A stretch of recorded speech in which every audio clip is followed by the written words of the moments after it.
Let me welcome you, brothers and sisters, wherever you are, to another interesting and fascinating edition of conversations around the moral call. That moral clarity that emphasizes the need for those who are called to be in ministry, those who are called to cater to the needs and aspirations of the broken, the weak, the meek, those who are called, sanctified, and set aside to be the voice of conscience in society, those who are called to speak to the issues of human limitations, the issues that has to do with the failure of leadership. And in the midst of challenges and difficulties, we are reminded time and again throughout the pages of history that it was always men and women of conscience uh, that came together to be able to speak when the need was there to speak. They stood up for the poor, the weak, and the meek. And this is why Jesus himself declared it quite clearly. He declares it in the book of Luke that he was set aside, that he was called, and he came to speak, to proclaim liberation for the poor, for the meek, for the weak. That was the purpose of a sacred mission. Well, today we are going to be speaking to issues of relevance, issues of national concern in this short moment in time that we have together. And as we indicated to you in the promo, that we're going to be talking today with two distinguished moral leaders from the diaspora community to speak to the burning issues in Liberia, the silence of the church, uh, the need for the church as it is recognized in keeping with our ethical responsibility to be the voice in the wilderness, the voice of conscience, to speak to issues of national and international concern. The need for moral clarity in Liberia. And we indicated to you in our announcement that we're going to be bringing in two great men from Philadelphia, Pennsylvania. The Liberian War created mayhem. It led to the death of thousands of our fellow compatriots, our mothers, our sisters, our brothers, our neighbors, and many fled in different parts. Some became refugees, some were displaced. And the story goes on and on. We graduated from that in 2003 with the emphasis that genuine elections were held. Ellen Johnson Sirleaf came to leadership.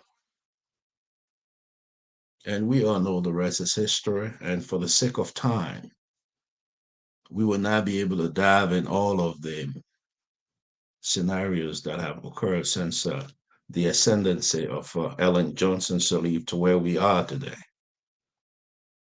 As we speak, the nation is bruised. The nation is challenged. The nation is suffering. There's a cry in the wilderness. And if there's a weeping prophet, if we go back to history and to the Bible, then of course there must be men of conscience and men of God who will come today to talk to us about what's prevailing. And I was speaking to a scholar just yesterday, the day before.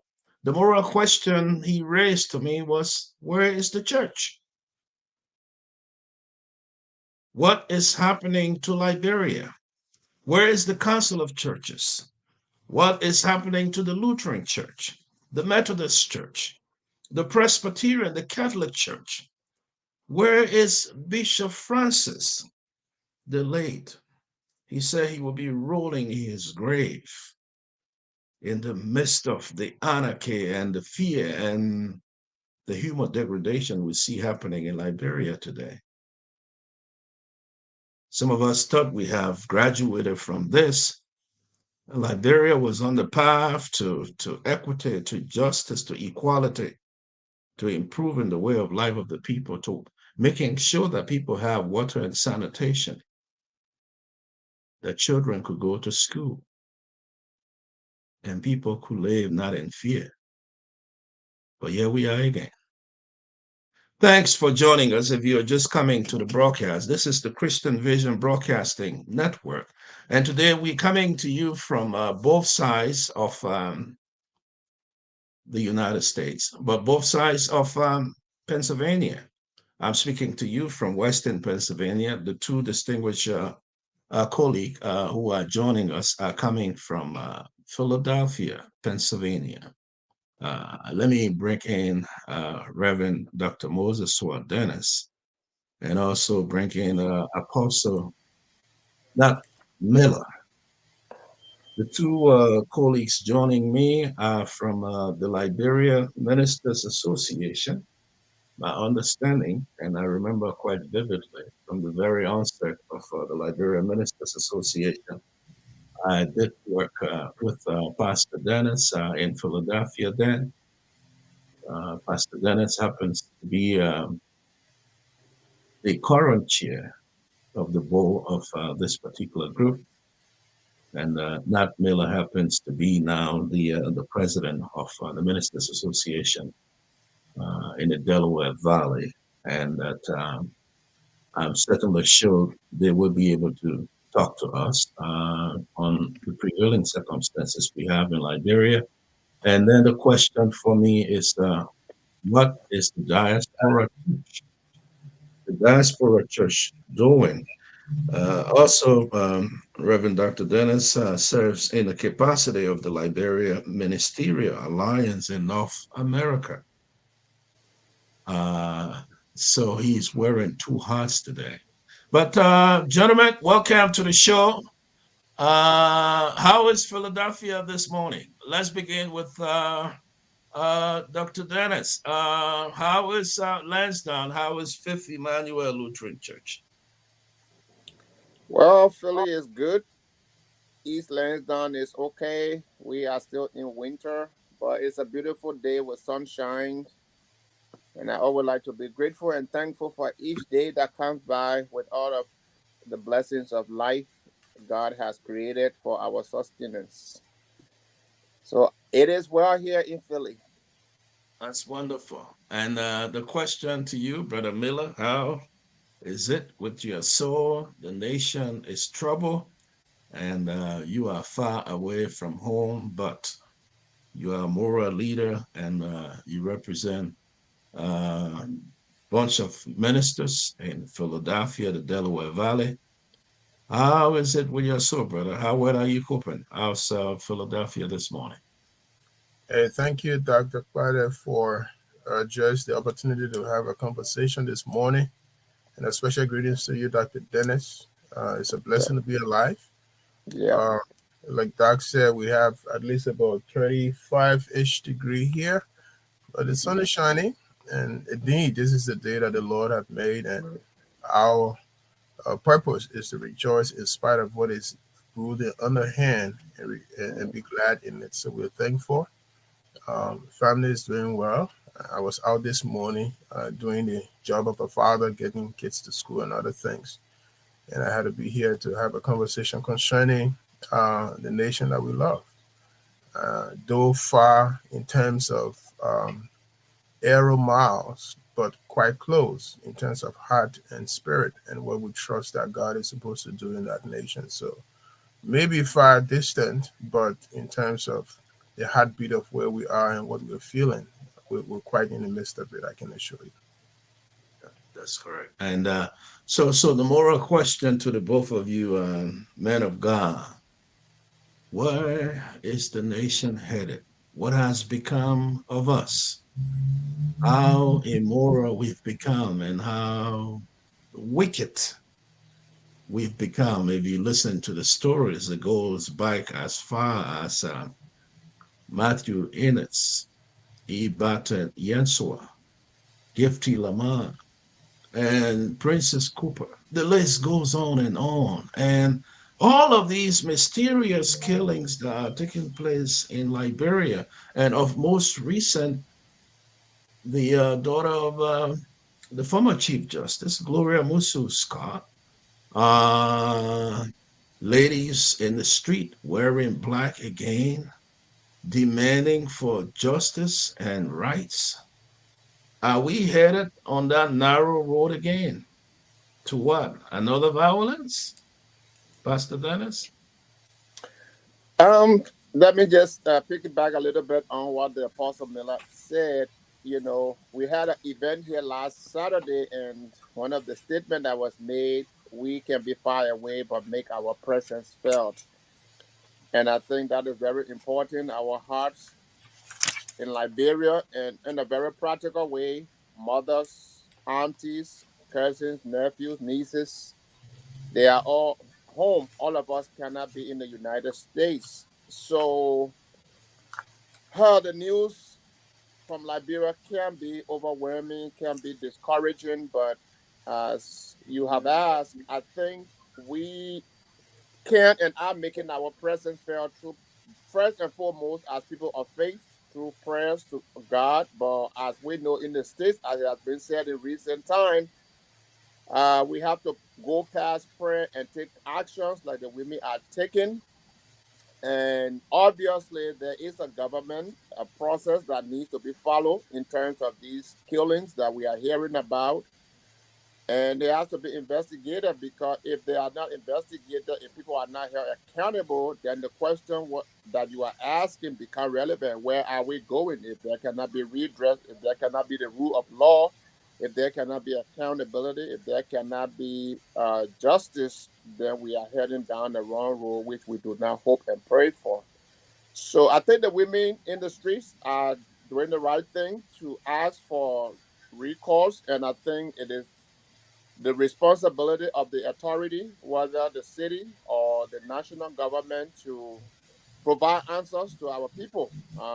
That's what government is for, to steer the affairs of the state, to manage, to secure peace, to secure justice, and to make sure that lawlessness, I mean, law abides, not the lawlessness, because in the absence of government, there is lawlessness, but you institute government so that the law should be obeyed.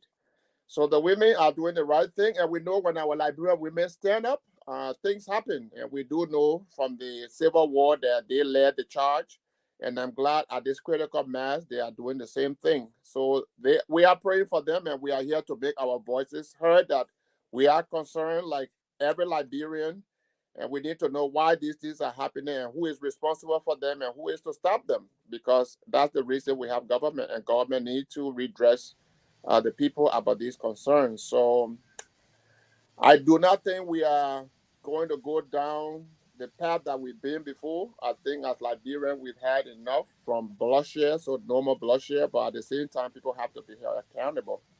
And if our government cannot do it, it is my understanding that Jerome Berger, who is part of the international community, knows him. He has a voice, and I think they have gotten involved in this process about this most recent development. So there is hope that things are happening, and we hope that we can all know what's going on and people be held accountable for some of the things you enumerated in terms of deaths that are happening in Liberia.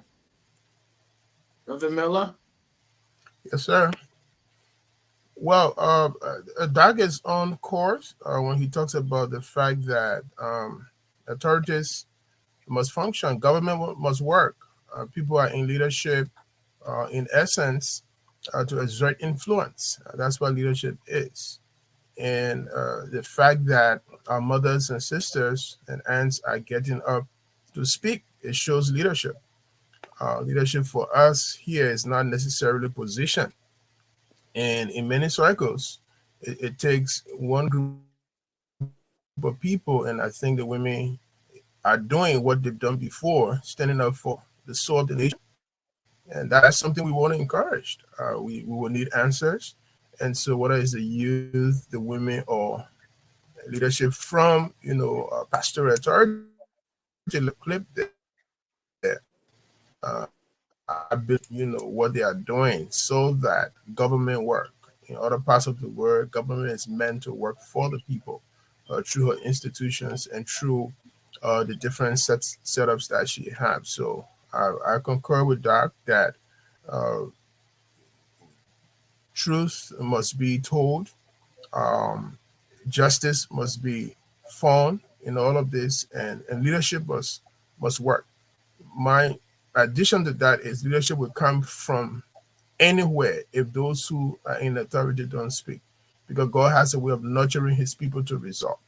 You mentioned through history a couple of leaders that stood up. They were not people in position, as it were, but they were people who had moral conscience, and the compass of that particular season and time fell on them, and it stood up. And so I encourage, our mothers and us here as leaders, also pastors, not just praying, but speaking truth to power, as it were, to rise up. And from our point of view, from our vantage point, God can use any and either of those to bring to bear what He wants in this time and season for our people. Yeah. And the reality of the matter is that if I may piggyback on that, the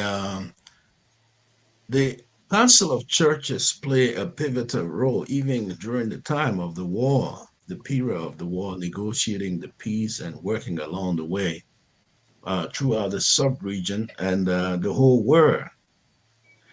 What has become of the voice of conscience? That's one. And even those of us who are here in this part of the world, we do have considerable influence.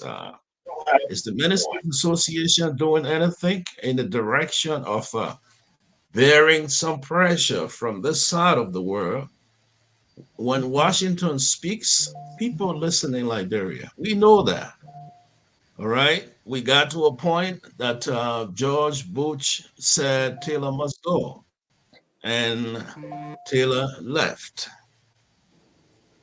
Where are we in terms of the role that those of us within the diaspora community must play, and stop thinking that, well, this is the Liberian problem, it's thousands of miles away from us. And if we do not play a proactive role, making sure that we can bear considerable pressure on the leadership in Liberia to bring about the change that is necessary. Because I say it in the sense that these killings that we're talking about, they are not things that have just occurred within the period of a month, 2 or 3. Some have gone beyond to over 3, going to 4 years. And yet there are no findings. There are no international forensic update in terms of what happened to people like Suah, the auditors, and others. And this continued to be a persistent theme. Every time we wake up in the morning, if you go on social media or if you read the papers, there is a dead body lying somewhere in some part of Liberia. Yeah, I'm glad you preface your question that when Washington speaks, the world, as it may be, listens. And the last time I had an opportunity to be in Washington was with Bishop Cotto, who is the immediate he who just left the Council of Churches as president, and we were there meeting the president of the National Council of Churches to advocate on behalf of Liberians when it comes to their status.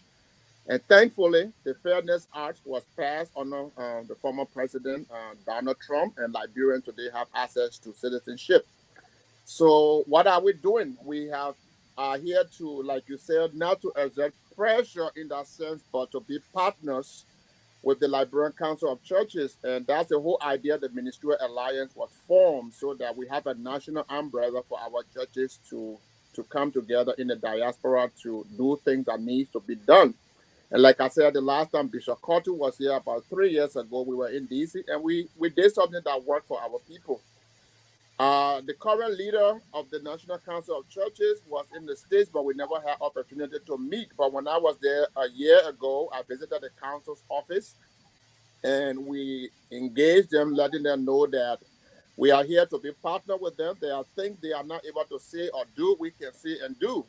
But there are things we on this side cannot do, they have to say and do. So in such a time, my call would be that, I'm very sure they have plans. They are trying to get themselves out there, but they say sometimes silence means concern. So if they don't speak out, it means that they will be seen to be endorsing what is happening. So I call on them to, speak to this issue, because this is an issue now that is gaining international attention. Like I said, Jerome Vera and other people are now, beginning to look into this more recent killing that you referenced. So we are not on the ground; they are there, and we call on them, to be able to speak out like they did when the video came up about, about some threats that were being orchestrated for the election, and the Council of Churches spoke that that video was not authentic. It did not represent what Liberia looked like. So in the same way, we called on them with this most recent development, as the women are in the street, to stand with the women and to let their voices be heard as to what the thing is happening.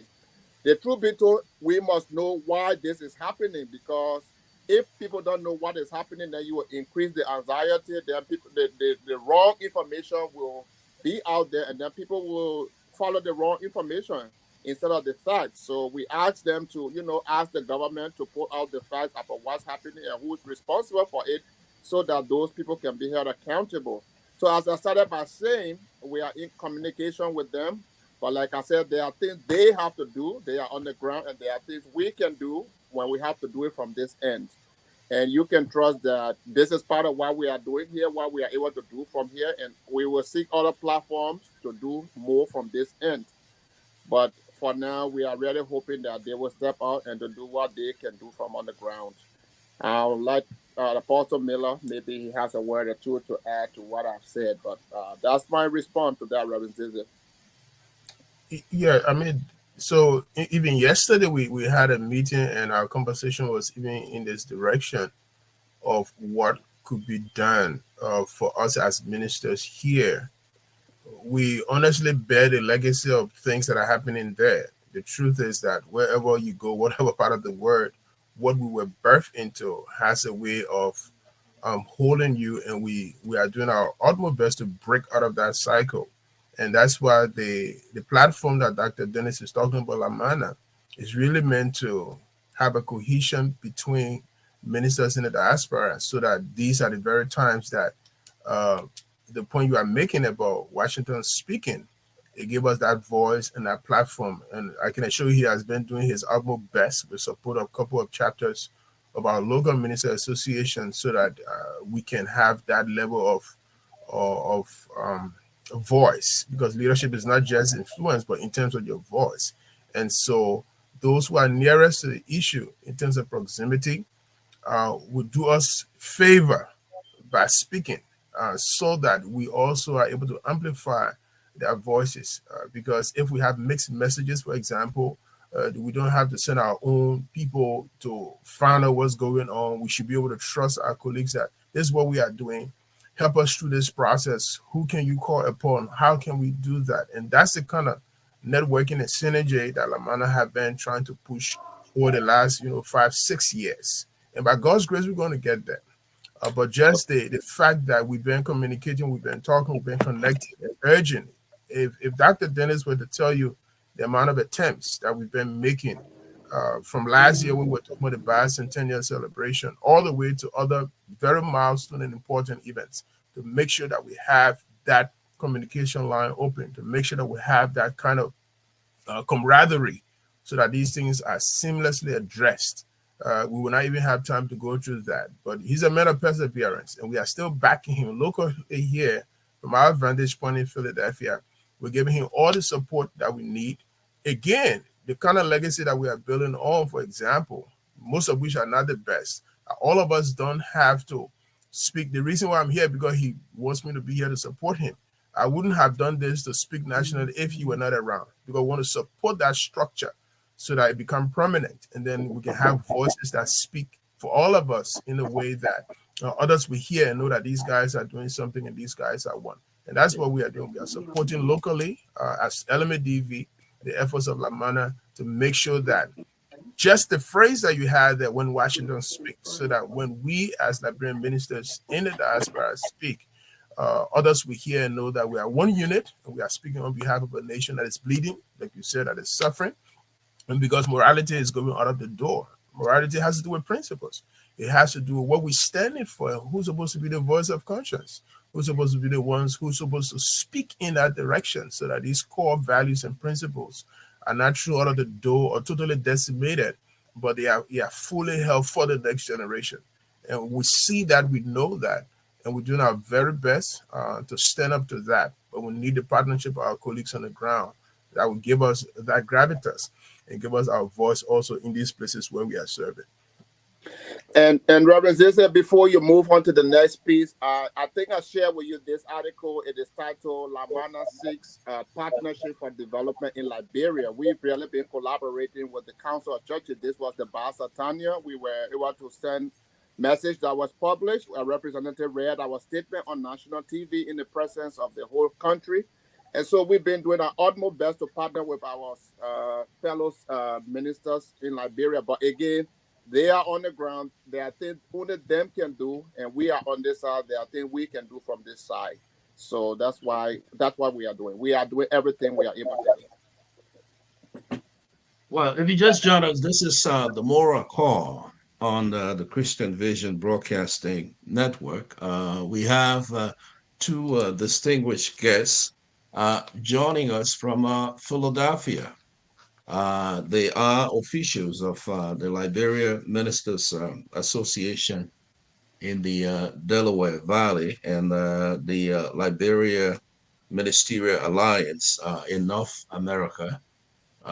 It's good to have the both of you here, and I'm hoping that we can do this in series as we go along. The next time when we do and have this conversation, we're going to have an opportune time to be able to open the lines that people can call if they want to make an inquiry. But it's actually a wonderful experience to have the both of you here today. And because we are pressed with time, I will let the both of you give closing statements as we just near the time as we wrap up this particular program today. Let's begin with Dr. Dennis. Definitely, we should work towards a regular time. If it's weekly, every other week, or monthly, that we can have this engagement, a conversation with you and with our people back home. But for today, I'm very pleased that you were able to call our attentions to have our voices heard about the concerns that many Liberians back home and in the diaspora are concerned about. We believe every measure should be taken to avoid the escalation of uncertainty, of violence, because this year is very critical for Liberia, an election year, and we want to make sure the focus is on the election, no distractions, so that our people who have had enough already of the past uncertainties, war, violence, poverty, will not have to, go back to that place, but we think of the future that we all believe is for Liberia. To quote the words of our gospel musician Maron Cassell, Liberia will rise, she will prosper in Africa, yea, the world. We believe that is the future we look forward to. We don't want to go back to the dark days. And so we hope and pray that the government, the church, and other civic organizations will focus on the future of Liberia development and progress, and anything that will hinder that should be arrested and should be, addressed properly, so that the focus should be on the future, having a free and transparent election, and sending our children back to school, colleges, universities, so that they can put their best foot forward to be the men and women that will build Liberia for generations to come. And that is our hope, and that is our prayer. And we in the diaspora, that's what we stand for. Liberians in the diaspora are doing well because the new system and structure that will guide us into the right way. And I will end with this statement, Reverend Zizek. As I always said, leadership is about bringing the best out of your people. Good leadership, that is. And we hope that that's what we will hear from Liberia. We want to hear about the latest invention, the latest innovation, the latest talent that we are discovering that will be nurture for the international community that we are part of, not things that will say the worst about our country. That's not what we want to see, and that's not what we want to hear. And we believe that that's not what Liberia stands for. The Lone Star State. We have always been a light, a bright spot, a hope for the whole continent, and let's work towards that. And we urge our leaders to have that mindset. So thank you. I will look forward to having a regular time with you as we work the time and schedule out so that we can speak more to this. Like you said, we don't have enough time to say that all that can be said, but at least for now, I want to say to our people, we love them. Shalom, peace, and may the right gracious hands of Almighty God continue to guide and steer our leaders as they steer and guide the affairs of the nation. Thank you. Apostle Miller? Yeah, thank you, Dr. Zuse, and well done, Dr. Dennis. I really do want to enter the message of hope as well. Many times we as ministers have been accused of being too hopeful. I think you can't have more of that. A caution to leadership: nothing is done in the dark. Whatever you do in the dark will come to light. We're in a very tiny global village now. Yeah. And so if the authorities don't rise, God will still raise up leaders who may not have position, but it will still have places of influence. And having said that, I want to leave with a scripture I was running through this morning. The Bible said, let Israel hope in the Lord from henceforth and forever. Happy is he that hath the God of Jacob for his help, whose hope is in the Lord. As ministers, we believe that our hope is in the Lord. The truth is, we preach about the kingdom here so vociferously. And as leadership fails, God is our hope. And we're not just speaking that as matter of words, but also we put that into action. And so our brethren there, those who are listening to us and who are in the heat of what is happening back home, we're praying with you, but we're also doing our best. Let's keep hope alive. Kudos to the sisters that are raising up their voices. We're praying for you. Continue to do that. Justice will prevail. Liberia will rise again. Peace will reign. Amen. And that nation will fulfill her divine destiny. Come what may, nothing is going to stop it. And that is what we stand for. That's what we believe. And may God be our help in that direction. Thank you for the time. We look forward to further conversation. God bless you. Yeah, and we want to thank the two distinguished gentlemen for joining us today. We want to assure Liberia and Liberians, wherever you are, it's going to take a collective effort on the part of all of us to know that whatever affects one affects all. Yep. To come to that realization that Liberia is all that we have. And it was not a crime if you were born there, or you have a lineage, or you have a connection. Liberia is a beautiful place. If we can just imagine what is it that we need to do together to make Liberia whole, to make Liberia what it ought to be, to create opportunities for the young, those who hold the future, to create opportunities for the Zogos, as you may call them, those who are traumatized, the ex-combatants, who are now giving an opportunity to be actually demobilized and reoriented into civil society. The enormous challenges that lie ahead in making Liberia what it ought to be, that we all can live in peace and harmony. We may not agree, even as we are here in this great country. Many of us have different ideological perspectives. We have different orientations, but we live in this country because there is the rule of law, where everybody is equal before the law. Yep. And that is what we need in Liberia, looking at our past, looking at the mistakes we made, looking at where we've come through the crucibles of war. Thousands of our fellow compatriots, men, women, children, the elderly were all killed in the name of freedom, a hard-earned freedom. And the very Bible reminds us that it is through the shedding of blood that people come to redemption. We've passed that stage. But we cannot continue to share blood persistently, where the vulnerable and the weak have no justice. And it becomes incumbent upon all of us, irrespective of where you are, at home, abroad, to begin to realize that our common patrimony is the country called Liberia, and that the need we come together. And that's the intent we have on this program. And we come here each time when we have conversations with scholars, with teachers, with pastors, with ministers, with people who are greatly conscious and will bring to us the voice of wisdom as we have today. We want to thank you so much for being a part of the program. We want to thank Pastor Dennis for joining us. We thank Brother Miller for joining us. We will invite the both of you from time to time.